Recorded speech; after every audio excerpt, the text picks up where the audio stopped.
mọi người, hôm nay mình sẽ giới thiệu với các bạn một loại cây nha, rất là hữu ích với đời sống của con người và trong chăn nuôi này, hay là về các bệnh tật, hay là rất là tốt và giúp ích cho chúng ta rất là nhiều luôn đấy.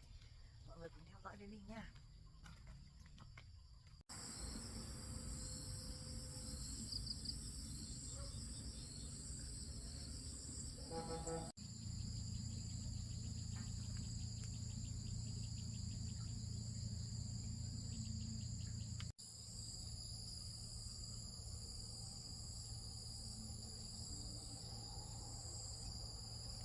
Chiếc bờ rào này là của nhà mình, là toàn bộ là cây mật gấu nhé. Hôm nọ là mình đã chặt hết cái phần mà là lon rồi, để là mình đã cho lợn ăn rồi. Cây mật gấu này thì là rất là tốt này mọi người này. Đấy, đây mình sẽ xem.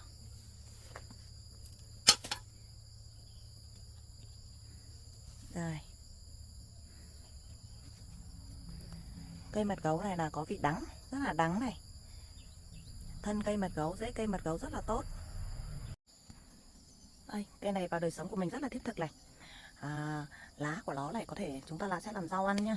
Chúng ta sẽ nấu canh, hoặc là chúng ta phơi khô để đun nước lá uống, đun uống này.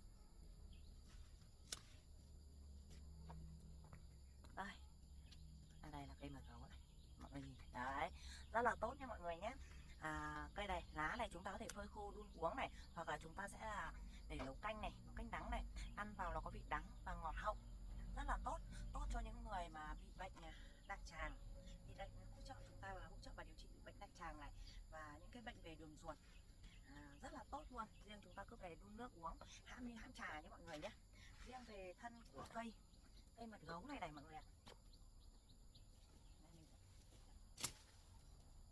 Đây là cây thân của cây mật gấu này, rất là đắng. Chúng ta thể băm phơi khô uống, đun nước uống nhé mọi người nhé. Nó sẽ giúp chúng ta là hạ men gan này, điều trị và hạ men gan này, viêm gan B, C này, hoặc là gan nhiễm mỡ này, và những cái trị bệnh vàng da về do là các bệnh gan gây ra mọi người nhé, rất là tốt này. Hoặc là cái này dùng cho động vật cũng được, như là cho lợn con này, hay lợn mẹ này bị bệnh đường ruột này, hoặc là mỗi lần thay đổi cám, mỗi lần là thay đổi cám ấy, thì là chúng ta cũng lên cho nó ăn, chúng ta lấy cho ăn thường xuyên ấy, rất là tốt, nó sẽ không ảnh hưởng gì đến bệnh đường ruột và cũng rất là khỏe mạnh mọi người nhé, rất là tốt. Cái này chúng ta này về chúng ta có thể là nấu canh đắng, rất là tốt nhá. Ăn canh ấy, ăn canh đắng, nếu mà ai ăn được đắng ấy thì là chúng ta sẽ nấu canh đắng, chúng ta nấu cùng lòng bề gà này, hoặc là nấu canh thịt này, hoặc là nấu canh không, xào không, chúng ta đều ăn được nhé, rất là tốt. Hoặc là chúng ta lấy nước lá này phơi khô đun nước uống, thân của cây cũng thế, chúng ta băm phơi và đun nước uống, rất là tốt. Riêng về thân và rễ là sẽ rất tốt cho những người bị bệnh gan, gan này, viêm gan B, C, gan nhiễm mỡ này, và những cái bệnh vàng da do các bệnh gan gây ra nhé, và chướng bụng của xơ gan cổ trướng, xơ gan cổ trướng này. Còn riêng về lá thì giúp chúng ta về cái phần đường ruột và viêm đại tràng, rất là tốt mọi người nhé. Cây này thì là trồng rất là dễ thôi mọi người ạ. Chúng ta chỉ cần cắm cành xuống thôi là nó sẽ sống được, sống là 100% luôn, và rất là dễ luôn. Như nhà mình đây, đây cả một bờ rào đây, một bờ rào rất là rộng luôn. Mình đã trồng cắm, vừa làm bờ rào vừa là để cho lợn ăn này, và mỗi khi là mình lấy là mình băm phơi uống, rất là tốt mọi người nhé. Và cứ thi thoảng là lấy ra nấu canh đắng. Giờ thì mình phải chặt một ôm về để cho lợn con nó ăn đây.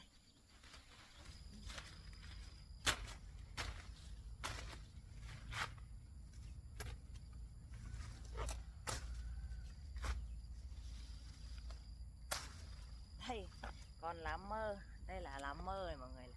Một mặt tím này và một mặt này màu cũng hơi tím tím tía tía, là một vị rau thơm rất là tốt, nó cũng rất là tốt luôn, hay để làm lòng lợn hoặc là nấu chả cày. Món này thì không thể thiếu được mấy món chả cày mọi người nhé, và làm lòng lợn nhá, rất là thơm. Chúng ta có thể rán trứng ăn này, rán trứng này, hoặc là ăn sống, rất là tốt. Cái loại này cũng rất là tốt cho bệnh đường ruột, và cũng nói chung cũng là một vị thuốc đấy. Đấy,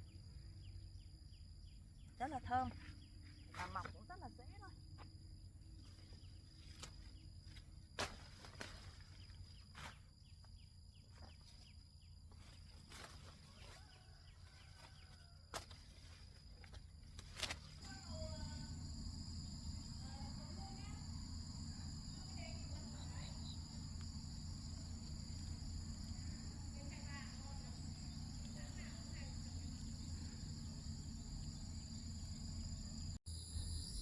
Đây là thân cây già, này đã già của cái nha. Đấy, cây mật gấu mọi người nhé.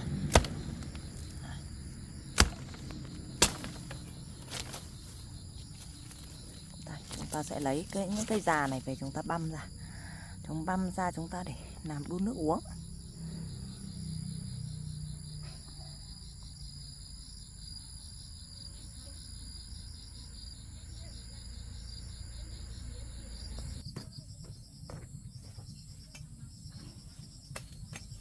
Đây là cây mật gấu này.